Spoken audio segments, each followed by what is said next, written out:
Good morning, subscribers and viewers. நேற்று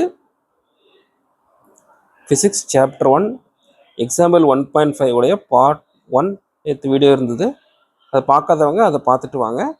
இது second part. நேற்று டெரிவேஷன்ஸ் அந்த சம் சால்வ் பண்ணுறதுக்கு தேவையான டெரிவேஷன்ஸ்லாம் அதில் போட்டிருந்தோம். இது அதை யூஸ் பண்ணி இப்போ நம்ம அந்த சம்மை சால்வ் பண்ண போகிறோம். இந்த கொஸ்டின் என்னென்னா 3 charges Q1, Q2, Q3 that's equal to Q at the vertices of an equilateral triangle of side L. What is the force on a charge Q placed at the centroid of the equilateral triangle?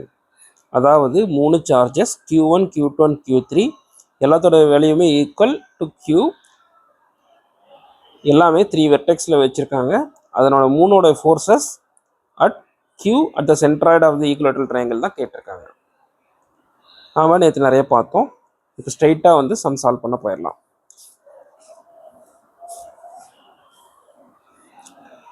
First force F1 due to Q1 at A. ஏல் இருக்கக்கூடிய Q1னால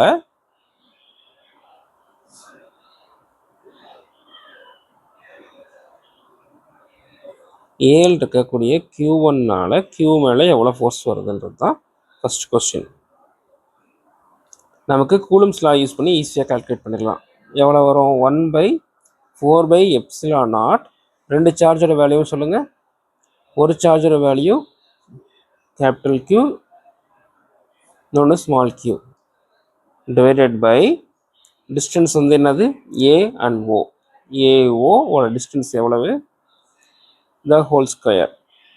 AOவோட value வந்து AO equal to BO equal to CO equal to L/√3 அப்படின்றது வந்து போன சம்மில் வந்து நம்ம solve பண்ணியிருந்தோம். So 1/4/ε0 Q by L/√3 the whole square.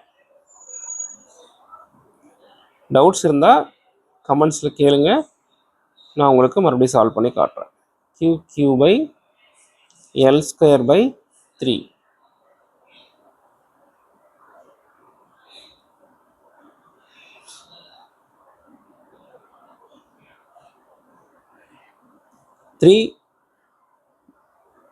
L²/3 மேலே போகும்போது நியூமரேட்டர் டினாமினேட்டராகவும் டினாமினேட்டர் நியூமரேட்டராகவும் மாறிடும். ஸோ இது எப்படி வரும்?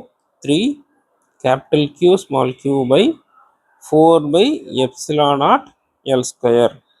அலாங் த டைரக்ஷன் என்னன்றதை பார்க்கலாம். ஒரே செகண்ட். AO இதுவும் பாசிட்டிவ் சார்ஜ், இதுவும் positive charge. Force on Q due to Q1 அப்படின்னா இங்கே இருக்கக்கூடிய சார்ஜ் Qல வந்து இப்படி கொடுக்கும் டைரக்ஷன். ஓகேவா? ஏன்னா இது repulsive force. Positive positive ripple, like charges ripple. So along AO. அதே மாதிரி F2 பார்த்தோம்னா 1/4/ε0 Q. இந்த இடத்துல இருக்கக்கூடிய பீல்ற force F2 due to Q2 at B. Q2/L². அதே மாதிரி தான் L/√3 த ஹோல் ஸ்கொயர்னு வரும். இது வந்து அலாங் BO. இதுவும் positive positive, so repel. So F3யும் அதே மாதிரி கால்குலேட் பண்ணால் F3 due to Q at C பார்த்தீங்கன்னா ஈக்குவல் டு அதே மாதிரி 3/4/ε0 Q by L² along CO. இதை நம்ம வரைகிறோம். ஒரு ஈக்குவலேட்டரல் ட்ரையாங்கிள் ABC. எல்லாத்துலேயுமே இருக்கக்கூடிய சார்ஜஸ் Q Q Q. ஒரு மீடியன், 3 மீடியன்ஸ் வரைஞ்சிக்கிறோம் சேருது. ஸோ இந்த இடத்துல வைக்கிறது வந்து சென்ட்ராய்டில் இருக்கிறது Q. ஸோ ஒவ்வொன்று என்னென்ன எந்தெந்த டைரக்ஷனில் ஃபோர்ஸ் கொடுக்குன்னு பார்த்தா, ஏல இருக்கக்கூடிய Qனால வரக்கூடிய சார்ஜஸ் இந்த டைரக்ஷனில் ஃபோர்ஸ் கொடுக்கும். பியிலிருந்து வரக்கூடியது இந்த டைரக்ஷனில் ஃபோர்ஸ் கொடுக்கும். சியிலிருந்து வரக்கூடியது COவில் இப்படி ஃபோர்ஸ் கொடுக்கும். ஸோ இந்த மூணுக்கும் இடையில உள்ள ஃபோர்ஸ் தான் பார்க்க போகிறோம். ஃபர்ஸ்ட் ஏழு இருக்கக்கூடிய Q-னால் வரக்கூடிய ஃபோர்ஸை வந்து F1ன்னு எடுத்துக்கிறோம். பியில் இருக்கக்கூடிய Q2னால் வரக்கூடிய ஃபோர்ஸை F2ன்னு எடுத்துக்கிறோம். சியில் இருக்கக்கூடிய Q3னால் வரக்கூடிய ஃபோர்ஸை F3ன்னு எடுத்துக்கிறோம். இப்போ நம்ம நேற்று பார்த்த ஃபார்முலா படி parallelogram law of addition of vectors படி இப்போ F2வும் F3யும் எடுத்துக்கிறோம். இந்த ஆங்கிளும் எடுத்துக்கிறோம். F2 இந்த டைரக்ஷனில் இருக்குது, F3 இந்த டைரக்ஷனில் இருக்குன்னா magnitude of the resultant between F2 and F3 vectors பார்த்தீங்கன்னா R equal to square root of formula first எழுதிடுறேன். P square plus Q square plus 2PQ cos θ. நம்ம இந்த இடத்துல வந்து 120 டிகிரி வரும்ன்றதை வந்து நேற்று டெரைவ் பண்ணியிருந்தோம். இந்த இடத்துல வந்து ஒரு வெக்டர் வந்து F2. So F2 the whole square plus F3 the whole square plus 2 into F2 into F3 cos 120 degree. இங்கே நம்ம பார்த்துருக்கோம் F1 is equal to F2 equal to F3 எல்லாமே ஈக்குவல் டு F. டைரக்ஷன் மட்டும்தான் வேறு. So magnitude எல்லாமே equal. So square root of F square plus F square plus 2F square cos 120 degree வந்து -1/2ன்றது நேற்று பார்த்தோம். ஸோ கடைசி டெரைவ் பண்ணால் F square equal to F. இது வந்து அலாங் OA. இது எப்படி அலாங் OAனா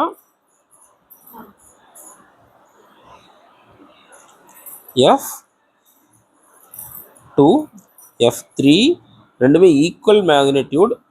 அப்படின்னா ரெண்டுக்கும் இடையில இருக்கிறது வந்து பார்த்தீங்கன்னா ஆங்கிளை கரெக்டாக டிவைட் பண்ணி சென்டரில் தான் ரிசல்டன்ட் ஆஃப் வெக்டர்ஸோட டைரக்ஷன் இருக்கும். If 2 vectors are of equal magnitude, ரெண்டுக்கும் இடையில உள்ள ரிசல்டன்ட் வெக்டர் வந்து கரெக்டாக சென்டரில் தான் போகும். ஸோ F2க்கும் F3க்கும் நடுவில் இருக்கிறது கரெக்டாக வந்து OA கலாங்காக இருக்கும். So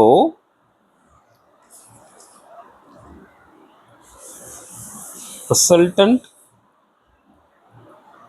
of forces F2 and F3 வந்து பார்த்தீங்கன்னா F along OA. So total force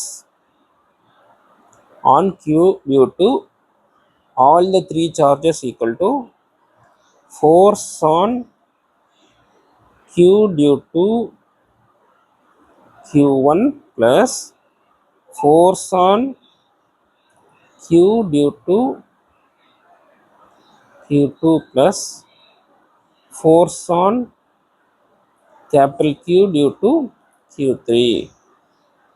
இதில் நாம் force on Q due to Q2வும் force on இது நம்ம சொல்கிறேன் F along AO, அதாவது force on Q due to Q1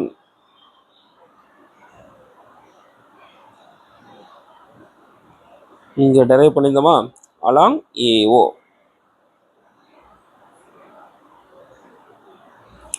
அதை இங்கே வந்து ஃபஸ்ட்டு எழுதிட்டோம். Next force on Q due to Q2 and force on Q due to Q3, இது ரெண்டு F2 அண்ட் F3. அது வந்து F along OAன்னு மார்க் பண்ணியிருக்கோம். So F along OA. So எப்படி வரும் கடைசியானா ஒரு equilateral triangle ABC medians. So F along AO வந்து இப்படி வரும், F along OA வந்து இப்படி வரும். ஸோ ரெண்டு forces acting in opposite directions with equal magnitude cancel each other. ரெண்டு ஃபோர்ஸஸ் ஒரே வேல்யூ ஆனால் ஆப்போசிட் டைரக்ஷன் இருந்துச்சுன்னா ஒன்று கேன்சல் பண்ணிக்கும். So equal to 0. So total forces acting on capital Q due to all the three charges Q1, Q2 and Q3 is 0. First பார்ட்டை பார்த்துட்டு அப்புறம் வந்து செகண்ட் பார்ட் சால்வ் பண்ணுங்கள். தேங்க்யூ. இந்த வீடியோ பிடிச்சிருந்தா சப்ஸ்கிரைப் பண்ணுங்கள், லைக் பண்ணுங்கள், உங்கள் ஃப்ரெண்ட்ஸ்க்கும் ஷேர் பண்ணுங்கள்.